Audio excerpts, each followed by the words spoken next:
What's up guys, how's everyone doing? Welcome back to another video. Today I'm finally going to be doing the follow-up to the exhaust video that I said I was going to do quite a while ago. So today I'm going to be answering all the questions as to whether straight piping the Challenger had any effect on the power to the car, the fuel economy, how the exhaust has changed, the sound has changed. I'm going to be answering all of that today. So I'm going to go ahead and give you guys a cold start. Well, I say cold start, but it's about 98 degrees and it's kind of windy and it's really sunny, but I'm going to be giving you guys the first startup of the day. Then we're going to hop in the Challenger and go for a little drive.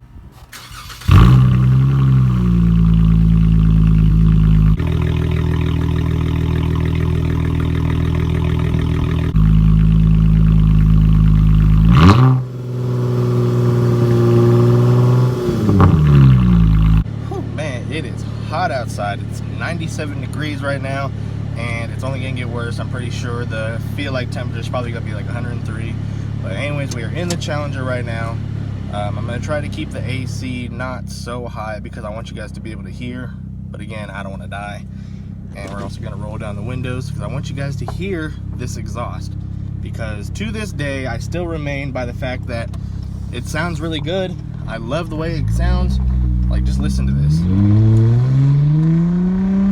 It's been a few months since I've gotten the exhaust done. I still stand by the fact that this is a really amazing exhaust job that you can get done. It's nothing that hard. All I did was I took it to the muffler shop and had both of the mufflers and both of the resonators deleted and replaced with straight pipe, and I believe it is 2.5 inch pipe. I'm not for sure, but I believe it is 2.5 inch pipe, and it sounds really good. Especially whenever you do get on it a little bit like I'm about to do right now. You know, there's not a lot of rasp to it.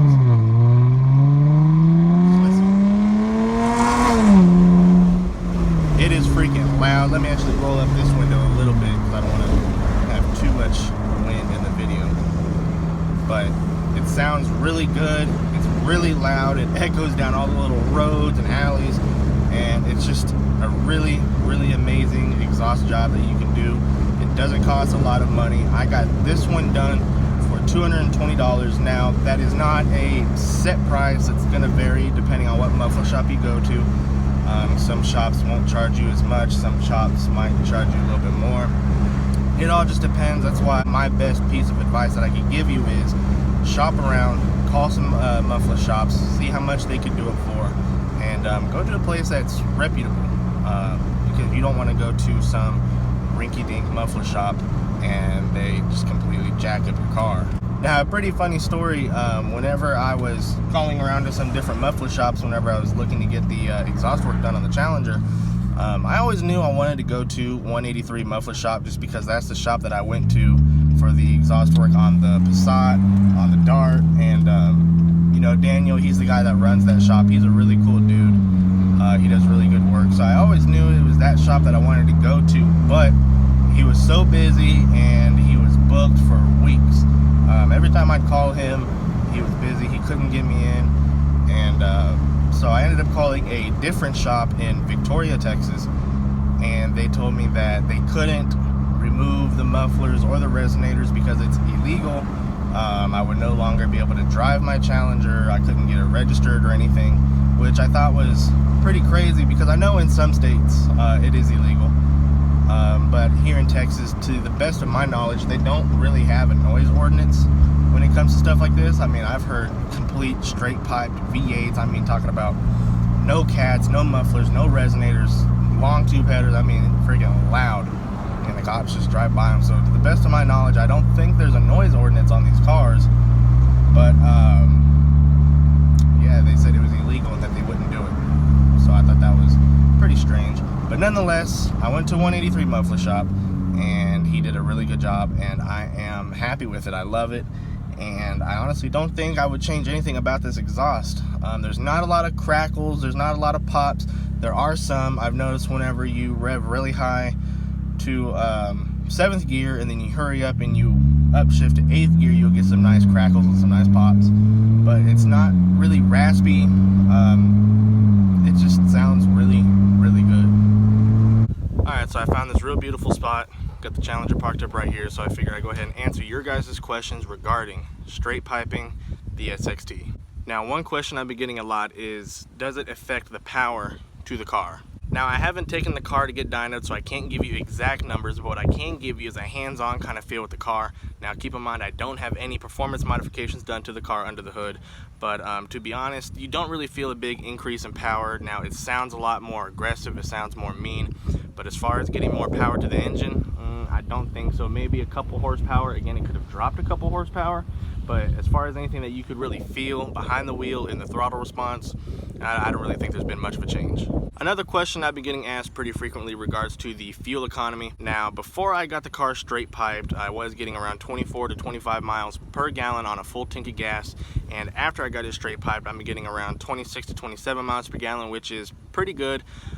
Keep in mind, I do a lot of highway driving. I'd say about 85 to 90% of my driving is done on the highway. I do some in-city driving, but a majority of it is just strictly highway driving. So once I did get the mufflers and the resonators deleted, I did gain that couple extra miles per gallon.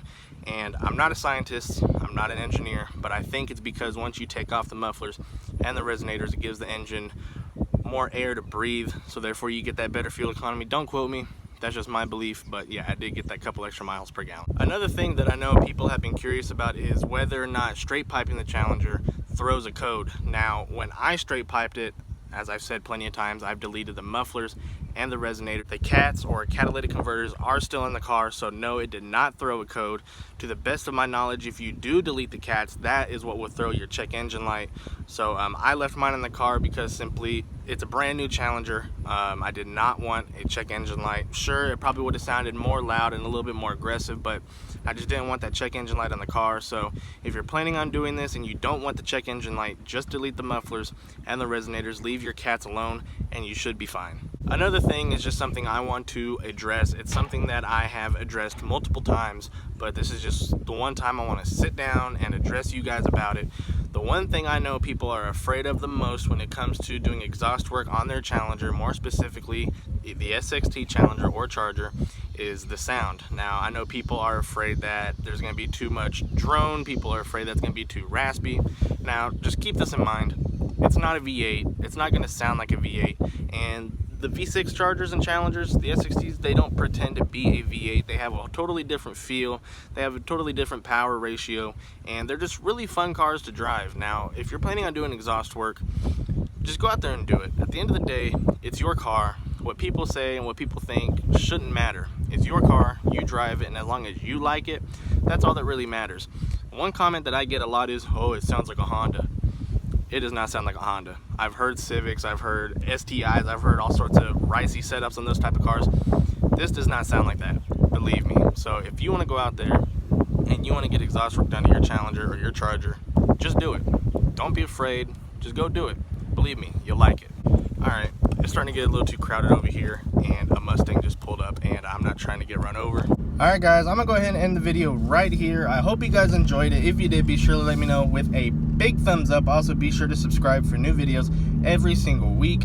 Leave a comment down below letting me know what you guys think of this exhaust setup now that you guys have heard it several months later and several thousand miles later. I just crossed 10,000 miles on the Challenger last night, which is pretty crazy. You know, it blows my mind how fast these miles accumulate. I got the Challenger on March 1st, 2019, and on July 19th, 2019, I crossed 10,000 miles, which is crazy. 10,000 beautiful miles, no complaints. I love it so much. But leave a comment down below letting me know what you guys think about it, and let me know what your guys' exhaust setup is.